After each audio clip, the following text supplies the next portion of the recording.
Good afternoon, everyone, and thank you so much for coming to our presentation this afternoon. I'm Tom McKenzie, the Assistant Director of Admission for Case Western Reserve University School of Medicine in Cleveland, Ohio. I regret and am very sorry that I can't be there in person, but we're so glad you're here to talk about a topic that I have grown very passionate about, I would say, over the past several years, advising the reapplicant. So thank you for attending this afternoon. I thought it would be really fun for me as someone who provides feedback to many students who have maybe applied to medical school previously and been unsuccessful to partner up with one of my colleagues in academic advising where we can provide some insight to academic advisors on how to best advise students that might be applying to medical school more than one time. Thinking about some goals and takeaways from this talk this afternoon, we hope that you know, as an advisor, the medical school admissions process has been growing much more selective. And we hope this talk can also help you learn how to determine some gaps where a student might be coming up a little short. What are some areas of improvement? The biggest takeaway that I think you should know as a pre-health advisor from both an admissions and an advising perspective is there are multiple ways to get across the bridge to secure an acceptance. I have found over the years that I have provided feedback to students and they might go receive feedback from their pre-health advisor. And sometimes that feedback might be somewhat different. And the answer isn't always black and white. It's not like I can always say, do these 3 things or do these 2 things or do this 1 thing, and then you're admitted to medical school. We hope that you can use this session as a way to just share more information with pre-health students and pre-med students. That way they can become an informed consumer. This is a complicated process applying to medical school, and you want to know all the information that you can. It's almost like purchasing like a big purchase, right? You're going to, educate yourself to become an informed consumer. Similar approach to applying to med school. There's a lot of information to learn, a lot of information out there, and you have to dissect all that information and take the best path forward for yourself as an applicant. It's also important to know that when a student chooses to reapply is important, but not always the deciding factor. So that's a big takeaway as well. Students might seek feedback from Case Western if they applied to Case Western and didn't receive an interview, and then they might receive feedback again from their pre-health advisor, and they might receive perhaps different sets of information. Well, here's this approach. Well, here's that approach. And the student has to determine maybe what the best path forward is for them. But it is important to know that when you reapply is an important factor, and if you're applying to med school more than once, but it's not always the deciding factor. And we'll show you that in some of these examples as we get later on in our talk. I'm going to jump in now and share some basic insight from an admissions perspective. One thing I am passionate about at Case Western, and I've done this now for the past 4 to 5 years, is when students aren't offered an interview to Case Western and they reach out, we oftentimes will provide feedback to them and share some areas of improvement. And the biggest thing that I've learned from our admissions committee at Case Western is the admissions committee is looking at if a student applies to medical school more than once, what changed from the last application cycle? So think about that. Did the student retake the MCAT? Did the student pursue a post-bac or a master's program to have a new GPA when they applied to medical school?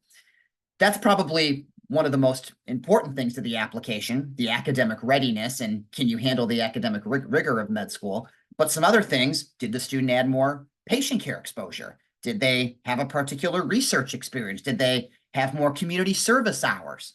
What is different between the first time the student applied, perhaps, or the last time the student applied, and this current application cycle that they're currently applying to now and being evaluated for now? So that's the biggest thing. I think it's important for students to know, okay, I can look at my application right now that I'm applying, and how is that different from the previous time that I applied? We also, this is somewhat minor, but I think details count, so this is important. We share with students, update your letters of recommendation. If you're applying to med school again, even if you don't have to submit brand new recommendation letters per se, you certainly can, but even if advisors or your pre-health committee letter, you just update the date. I think that's important. This endorsement is still very strong. It's been reviewed within the past few months, and we know that your recommendation, your letters of your recommenders, pardon me, are aware that you are applying to med school currently right now. So not maybe necessarily a deal breaker in the process, but I will say details count, and this is definitely something that you can do to help your cause. Again, informed consumer, you want to give yourself every advantage, right? This is another optional potential area of improvement that I'll share with students.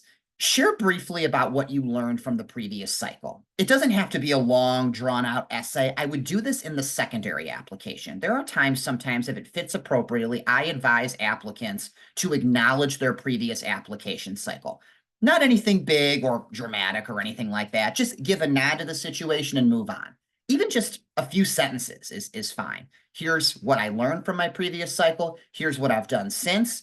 And here's why I feel more ready and prepared than ever to apply and begin medical school. Being a reapplicant should not be perceived, and is not perceived at Case Western, as a negative reflection or connotation on an application. So definitely know that as an applicant and know that as a pre-health advisor. But again, sharing briefly what you learned from a previous cycle is definitely a detail that I think can be very beneficial to you. And we have found that as well. You acknowledge it and you move on.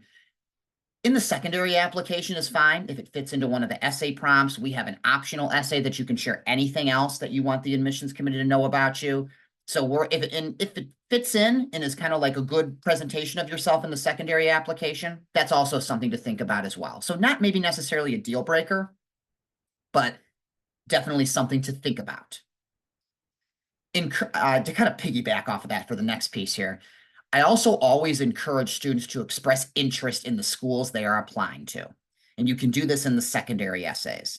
Again, Case Western, we have an optional essay. And the essay is, tell us anything else that you want the admissions committee to know about you that wasn't previously captured in your application.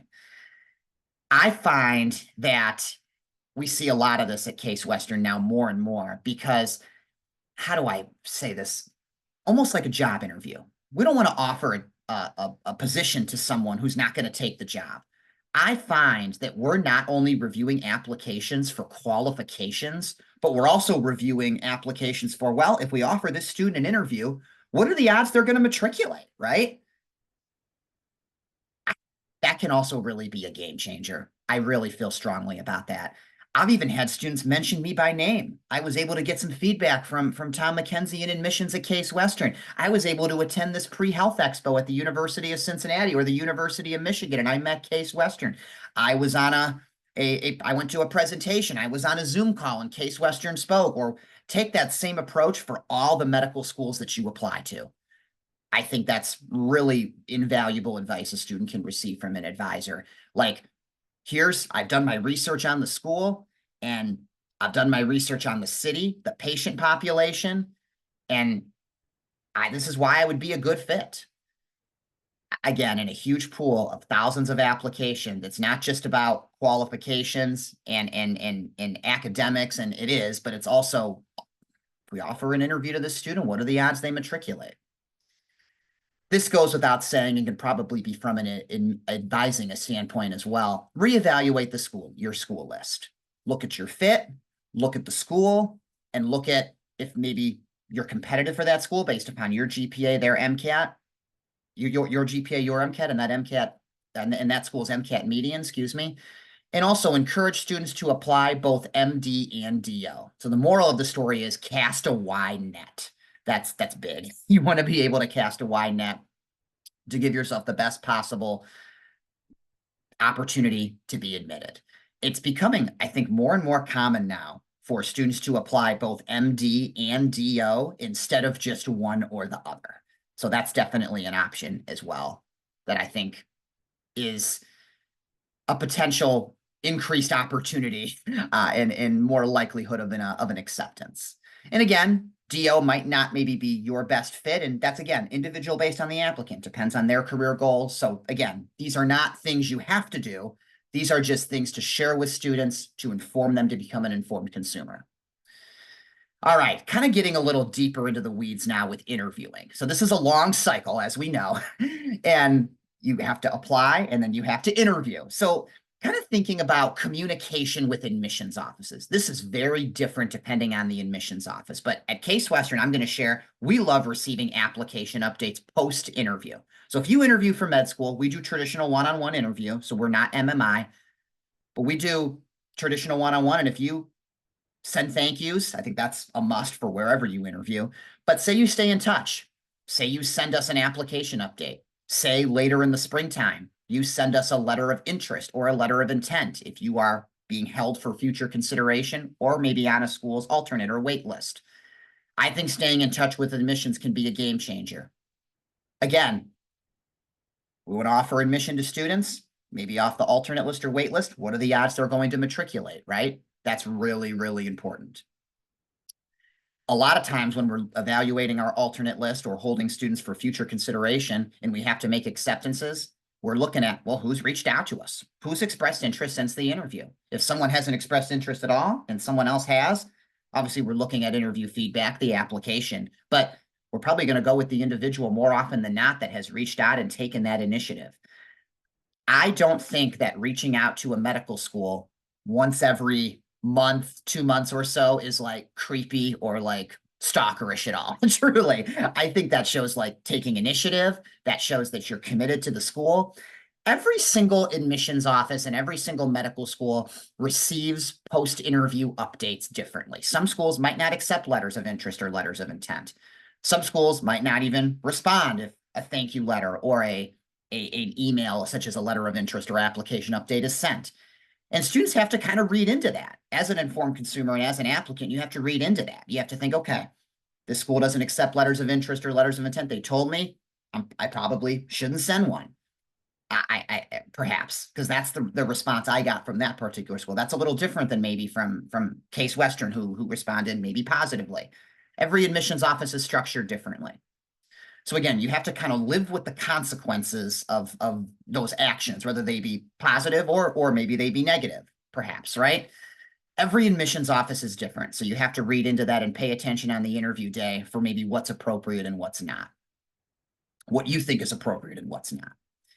I always say avoid discussions on any academics in an admissions interview. You were brought in based upon your admissions application, right? If you have maybe one semester where your grades were not a reflection of your ability, or you had a GPA that maybe was not a reflection of your academic ability for a period of time, I wouldn't bring that up in an admissions interview. Again, be prepared to discuss it. Anything in your application is open for discussion in an admissions interview, but I wouldn't open the door on any kind of academic discussion unless it is brought up in an interview. So I wouldn't bring it up yourself, I guess, is the moral of the story. Sometimes sometimes less is more, right? When you draw too much attention to something, I think sometimes that can kind of make someone evaluate it and analyze it more than necessary. It is important to know it is holistic review for many medical schools, and we at Case Western are also holistic review. But it is also a numbers game as well. The most important piece to a med school application from an admissions perspective is going to be academic readiness. Can you handle the academic rigor of medical school? So that's important. That's going to make up, more often than not, at least half of the admissions decision. The other half is, yes, extracurricular activities, things of that nature, but you got to show that you can handle the academic rigor of med school. The national average for all students that matriculated to medical school last year, to allopathic medical school last year, was a 512. That's an 83rd percentile on the MCAT. Oftentimes, I will encourage students to perhaps consider retaking the MCAT if they score below the national average. Now, I write in there, perhaps consider retaking. So you don't have to. That just means you should consider it, right? So you don't have to. It is also somewhat of a yellow flag from our admissions perspective if a student has more than 3 MCATs. 3's fine. Multiple MCAT attempts are fine. But more than 3 is somewhat of a yellow flag, I would say. We also will take your most recent MCAT score. So not your highest, your most recent. Typically, your most recent tends to be your highest more often than not. But more than 3 is going to be a little bit of a yellow flag. So I hope this helps from an admission standpoint, some tips, tricks, and basic insight that you'll be able to share with your students. So next, you'll be hearing from my colleague, Brittany, regarding advising from an advising perspective, advising the reapplicant and kind of some things they do when they're working with reapplicants as well. Thank you so much, everybody. Enjoy.